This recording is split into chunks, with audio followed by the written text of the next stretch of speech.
E aí, bora para uma viagem no tempo? Hoje a gente vai mergulhar no Antigo Oriente Médio. Isso mesmo.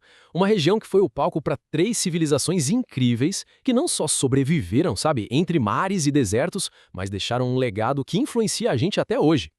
E a pergunta que vai guiar nossa exploração é exatamente essa aí.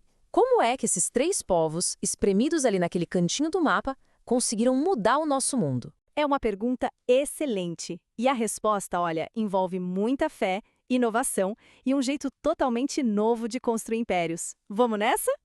Vamos começar então pelos hebreus. A história deles é uma verdadeira saga de sobrevivência e fé, que se desenrola assim por séculos e séculos. Com certeza, é uma jornada cheia de migrações, escravidão e, o mais importante de tudo, uma ideia religiosa que mudou absolutamente tudo.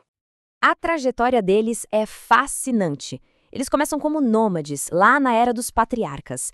Imagina só, famílias e clãs, tipo de Abraão, vagando pelo deserto, guiados por promessas divinas. Depois vem a fase dos juízes, que é quando eles ainda não têm um rei. São líderes tribais, sabe? Quase como heróis de guerra que aparecem em momentos de crise para unir o povo contra os inimigos. E, finalmente, eles se unem sob reis como Davi, que transforma Jerusalém na capital de um reino poderoso. É uma evolução incrível, né? De tribos nômades para uma nação de verdade. E bem no centro de toda essa história, de toda a identidade hebraica, está a maior contribuição deles para o mundo, o monoteísmo, ou seja, a crença em um único Deus. Uma ideia que hoje parece comum para muita gente, mas que naquela época, nossa. Foi uma coisa assim totalmente revolucionária. Pensa comigo, o mundo antigo era politeísta. Era como se todos os povos vizinhos tivessem um verdadeiro álbum de figurinhas com deuses para tudo. Um deus para a chuva, uma deusa para a colheita, um deus para a guerra. Exato, cada cidade, cada rio, cada montanha podia ter a sua própria divindade. Era um universo lotado de deuses. E aí, de repente, chegam os hebreus e falam: não, gente, esquece tudo isso. Existe uma única figurinha. Uma só, dourada, super rara, que não só controla a chuva e a guerra, mas que criou o universo inteirinho. Era uma ideia muito abstrata e difícil de engolir. Os outros povos deviam pensar: ué, como assim? Um deus só para tudo? E se ele estiver ocupado quando precisar de chuva? Mas para os hebreus, essa aposta num Deus único, Yahweh, criou um senso de identidade e união muito forte. Era o Deus deles, um Deus que tinha um pacto com o povo deles. E isso mudou completamente a relação entre o divino e o ser humano. Não era mais sobre agradar vários deuses para conseguir favores. Era sobre seguir as leis e os mandamentos de um único Deus, que era justo e exigia um comportamento ético. Foi uma revolução não só na religião, mas também no jeito de pensar a sociedade e a filosofia. Mas a grande questão que fica é: como é que a gente sabe de tudo isso? A nossa principal fonte de informação é a própria Bíblia hebraica, que os cristãos chamam de Antigo Testamento. E é aí que entra o desafio para os historiadores. A Bíblia é, sem dúvida, um documento histórico incrível. Ela conta a história de um povo, suas leis, sua cultura. Mas também é um texto de fé. Então, o trabalho do historiador é ter aquele olhar crítico, sabe? Separar o que é narrativa religiosa do que pode ser um fato histórico. E sempre que dá, cruzar as informações com outras fontes. E por falar em outras fontes, olha só que coisa incrível. Essa é a estela de Meremptah.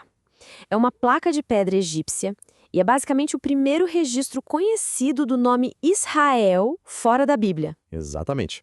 Um faraó egípcio, lá em 1208 a.C., mandou gravar uma lista de povos que ele tinha derrotado, e no meio dela ele diz: Israel está devastada. Isso não prova a história do Êxodo ou do rei Davi, claro, mas confirma uma coisa muito importante, que um povo com esse nome já existia e era conhecido na região naquela época. É uma conexão fantástica entre o texto sagrado e a arqueologia.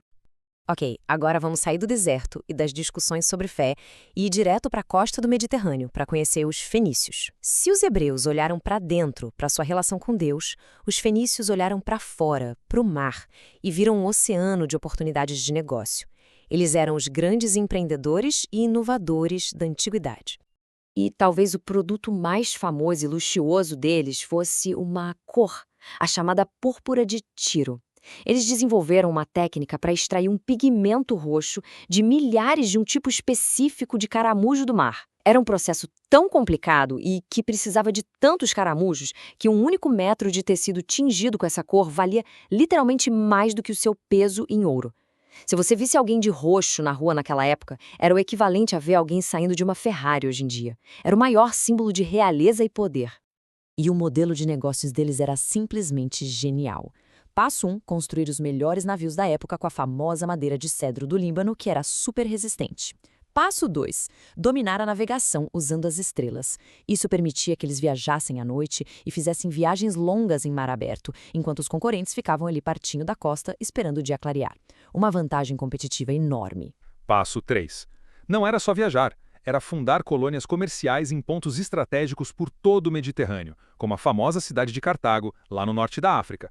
Elas funcionavam como portos, armazéns e centros de negócios. E o toque final, o mais importante, eles não vendiam só a matéria-prima, tipo madeira ou metal. Eles a transformavam em produtos de luxo, joias, objetos de vidro e, claro, os tecidos roxos, agregando um valor gigantesco. Era uma verdadeira máquina de fazer dinheiro. E para gerenciar todo esse comércio, todos esses contratos e registros, eles precisavam de uma coisa que os hieróglifos egípcios, com centenas de desenhos, não ofereciam: simplicidade e velocidade. Isso! Eles então criaram, ou pelo menos popularizaram, um sistema revolucionário, um alfabeto fonético com só 22 símbolos. A grande sacada é que cada letra representava um som da fala, e não uma ideia inteira. Uma das maiores invenções da história da humanidade. E o mais incrível é que se a gente olhar bem para esse slide, dá para reconhecer algumas letras. O Aleph, por exemplo, que era o som de uma vogal, parece um A deitado. Os gregos depois viraram ele de pé. E o Lamed é quase idêntico ao nosso L. O nosso alfabeto, o alfabeto latino, é um descendente direto dessa invenção fenícia que passou pelos gregos e depois pelos romanos. Basicamente, a gente deve a esses grandes comerciantes o jeito como a gente escreve e lê hoje. Agora, vamos deixar o Mar dos Fenícios e viajar para o vasto planalto do Irã, para conhecer nosso terceiro povo, os persas. E já vamos quebrar um estereótipo aqui. Esquece aqueles vilões genéricos de filme. A história real é sobre os arquitetos de um dos maiores, mais organizados e, em muitos aspectos, mais tolerantes impérios que o mundo já viu. E o segredo do sucesso deles era uma combinação genial de tolerância e organização. O fundador do império, Ciro o Grande, tinha uma política radical para a época. Em vez de destruir as cidades que conquistava e forçar sua cultura, ele deixava os povos manterem seus costumes, suas leis e até seus deuses. E depois dele, Dário I levou a organização a outro nível. Ele dividiu o império gigantesco em províncias, as satrápias, cada uma governada por um sátrapa. Ele também criou uma moeda única, o dárico, que facilitava o comércio, e construiu um sistema de estradas e correios super eficiente. Era tipo o software de gestão de impérios da antiguidade. A religião deles, o zoroastrismo, também era muito particular. Tinha uma ideia central muito poderosa: a de que o universo é um grande campo de batalha cósmico entre as forças do bem, lideradas pelo deus Ahura Mazda, e as do mal. E essa ideia de dualidade, de uma luta entre luz e trevas, um juízo final, a crença no paraíso e no inferno, soa familiar? Pois é, muitos historiadores acreditam que esses conceitos do zoroastrismo influenciaram profundamente outras religiões que surgiram depois, como o judaísmo, o cristianismo e o islamismo. E aqui a gente vê claramente a diferença entre história e o estereótipo que a gente falou antes. De um lado, temos a imagem do rei Xerxes, como ele era representado pelos próprios persas, num relevo da sua capital, um líder majestoso, sério, digno. Do outro, a versão da história em quadrinhos e do filme 300, um gigante cheio de piercings, exótico e cruel.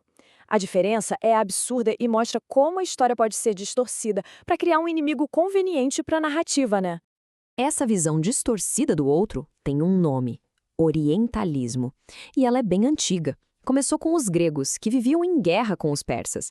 Eles chamavam de bárbaro qualquer um que não falasse grego, porque para eles o som das outras línguas parecia um bar sem sentido. Com o tempo, bárbaro passou a significar não civilizado ou inferior.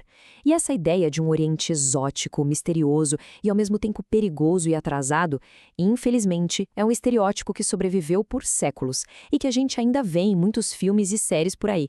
Então, depois dessa viagem incrível pelo deserto e pelo mar, das ideias de fé à gestão de impérios, vamos ao que interessa. Por que a história desses três povos importa tanto hoje? Vamos resumir os legados que eles nos deixaram, os pilares que eles construíram.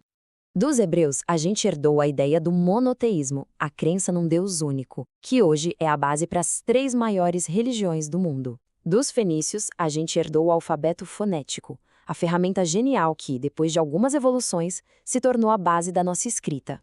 E dos persas, a gente herdou o primeiro grande modelo de um império multicultural administrado com tolerância e uma organização centralizada super eficiente. Cada um deles deixou um pilar que, de formas diferentes, sustenta o nosso mundo até hoje. E a pergunta que fica no ar para a gente fechar é: uma fé que redefiniu Deus, um alfabeto que revolucionou a comunicação, ou um modelo que organizou um império? Qual desses legados teve o maior impacto na história do mundo? A resposta não é nada fácil e talvez nem exista uma única resposta certa. Mas o importante é entender como esse passado tão distante continua a moldar o nosso presente de maneiras que a gente nem imagina. Valeu por acompanhar a gente nessa jornada. Até a próxima!